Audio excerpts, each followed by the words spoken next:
por pas divorcit ka qenë një moment që kishte kryesisht lidhje me mua, me ngarkesën time të qenit nën dhe të mbajturit një fytyrë, pra një fytyrë force që po e përballoj sepse këtë duhet ta tregoj tek fëmijët, që gjithçka po përballohet mirë. Okay. Mendoj që ka qenë një episod ku goca nuk donte të shkonte në shkollë apo po bënte rezistencë, ndërkohë ishin edhe këto debatet që janë pas divorcit, debatet janë ato muajt e parë ku ka shumë debate të nxehta midis partnerëve dhe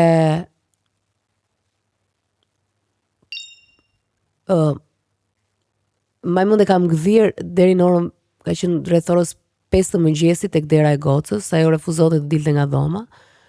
E dija që duhet thjesht ta lija të qetë, sa e do dilte. Ai donte kohën e vet dhe po bënte atë, kishte revoltën e vet. Por unë vazhdoja rri aty dhe thoja Zotit që pse? Pra, duhet t'i gjeja, ndërkohë po mendoja se çfarë t'i gjej vajzës që ai të dal nga dhoma, si të sillem me të, ndoshta po e teproj. Ishte edhe ndjenja fajit, që këto situata krijonin edhe mas ndarjes. Ndërkohë ishte ndarja dhe ndërkohë unë duhet të shkoj edhe në punë sepse kisha një takim.